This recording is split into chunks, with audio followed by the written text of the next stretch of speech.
Good morning प्यारे बच्चों। बेटा आज की आपकी वर्कशीट नंबर 4 क्लास 7 के लिए डेट है 24 जुलाई 2021, दिन है शनिवार। हमारी वर्कशीट का हेडिंग है वर्ण संयोजन वर्ण वियोजन। संयोजन का मतलब होता है जोड़ना, वियोजन का मतलब होता है तोड़ना। तो इनके नाम से ही आपको अंदाज़ा हो गया होगा कि हमारी वर्कशीट वर्णों को तोड़ने और जोड़ने के बारे में है। ठीक है, अब इसको अच्छे से पढ़ते हैं। वर्णों को जोड़कर शब्द बनाना वर्ण संयोजन कहलाता है तथा शब्द में स्थित वर्णों को अलग अलग करके लिखना वर्ण वियोजन कहलाता है। देखो बेटा, मैंने पहले भी बताया है कि वर्णों को जोड़ना वर्ण संयोजन और वर्णों को तोड़ना वियोजन। ठीक है, तो यही इन्होंने समझाया है। वर्णों को जोड़ते हुए स्वरों के स्थान पर मात्राओं का प्रयोग करें, व अलग करते हुए मात्राओं को स्वरों में लिखें। इन्होंने ये बताया है कि जब हम वर्ण संयोजन करेंगे तो कैसे करेंगे। व्यंजन मूलतः हलंत आधा होता है तथा स्वर के साथ जुड़ने पर ही वह पूरा दिखाई देता है।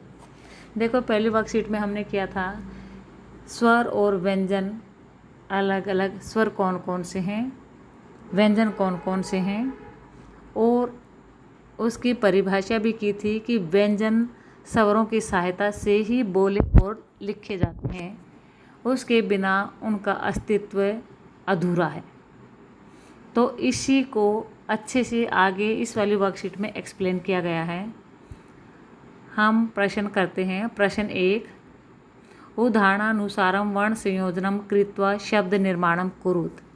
उदाहरण के अनुसार वर्णों को जोड़कर शब्द बनाइए। वर्णों को जोड़कर शब्द बनाइए।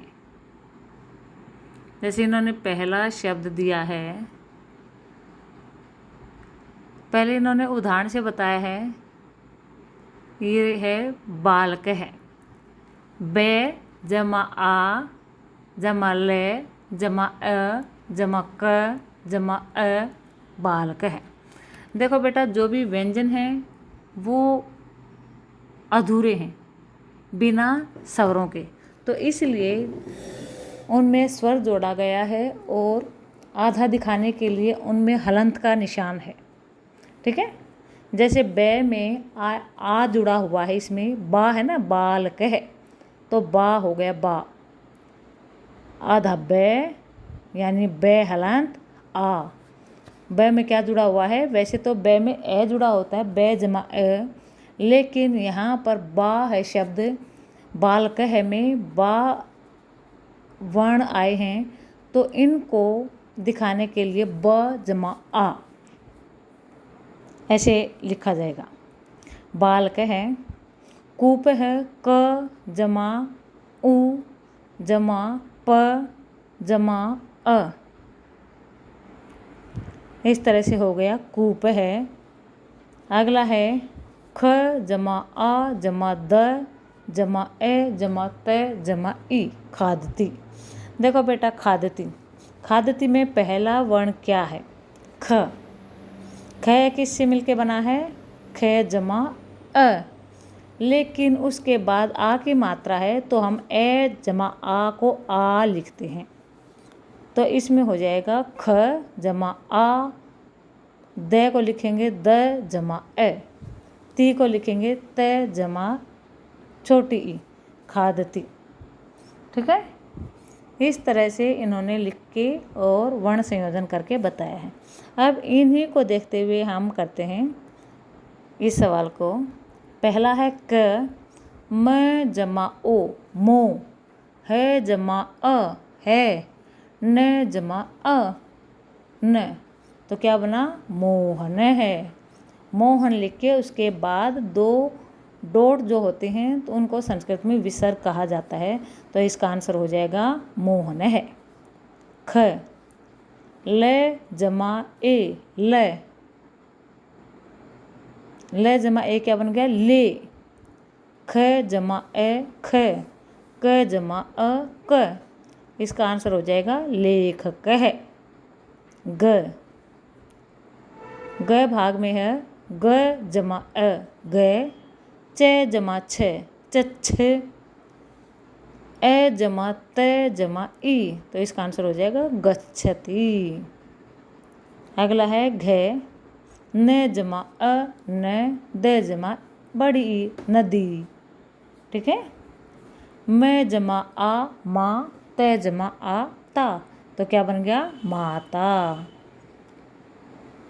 प जमा ई पी, त जमा आ ता, मैं जमा अ म, है जमा अ है, तो क्या बन गया पितामह। अगला है जय, अ जमा ध जमा य जमा आ अध्या, प जमा ए जमा क जमा ए पक है, तो क्या हो गया अध्यापक है। झ भाग में है भ जमा अ भ, ग जमा ई गी, न जमा ई नी, तो इसका आंसर हो जाएगा भगिनी। अब है प्रश्न 2, उदाहरणानुसारम वर्ण वियोजन कुरुत। अब इसमें क्या करना है, वर्ण वियोजन करने हैं, यानी इन्होंने वर्ण संयोजन दे रखा है, उसका वर्ण वियोजन करना है। पहले वाले में क्या था, वर्ण वियोजन दे रखा था, उसका वर्ण संयोजन करना था। यानी पहले वाले क्वेश्चन में थे बिखरे हुए वर्ण थे, उनको जोड़कर शब्द बनाना है। अब इकट्ठे हुए शब्द हैं, उनको अलग अलग करके वर्ण वियोजन करना है, ठीक है। वर्ण वियोजन का मतलब होता है टूटे हुए, यानी वियोजित किए हुए। इन्होंने 2-3 दे रखे हैं उदाहरण। राधा, र जमा आ जमा ध जमा आ राधा। रमेश, र जमा अ म जमा ए जमा श जमा अ रमेश है। पठती, प जमा अ ठ जमा अ त जमा ई पठती। अब हम जो इन्होंने प्रश्न दिया हुआ है, इसको सेकंड वाले प्रश्न को पूरा करते हैं उदाहरणों का सहारा लेकर। पहला है ऋषभ है, इसमें बेटा थोड़ा मिसप्रिंट है, विसर्ग भी आएंगे। भय के बाद 2 डॉट लगा लेना, जैसे रमेश है में लगी हुई हैं 2 डॉट, ये लगी हुई हैं, देखो ये इसमें 2 डॉट हैं। इसी की तरह आपको भय के बाद 2 डॉट लगा लेने हैं, तो ये आ जाएगा ऋषभ है। इसका वर्ण वियोजन होगा री जमा श जमा अ जमा भ जमा अ, तो इसमें जो श है पेट फटा श है और भ है, ये दोनों क्या होंगे हलंत। ये कंप्लीट नहीं है किसके बिना, स्वर के बिना, तो इनमें स्वर बाद में जोड़ा हुआ है। अब आगे चलते हैं दूसरा। ख उपविशति, उ जमा प आधा प जमा अ जमा आधा व जमा छोटी ई जमा श जमा अ जमा त जमा ई। अगला है ग नीलिमा, न हलंत है, जमा बड़ी ई जमा ल जमा छोटी ई जमा मैं हलंत जमा आ नीलिमा। आसंद है, आ जमा स आधा हलंत जमा अ जमा हलंत न जमा द हलंत जमा अ। उत्पीठिका, उ जमा आधा त जमा आधा प जमा बड़ी ई जमा आधा ठ जमा छोटी ई जमा क जमा आ। पादप है, प जमा आ जमा द आधा द जमा अ जमा आधा प जमा अ। अमिताभ है, अ जमा आधा म जमा छोटी ई जमा आधा त जमा आ जमा आधा भ जमा अ अमिताभ है। देखो बेटे, जहाँ पे मैंने आधा प बोला है, आधा प का मतलब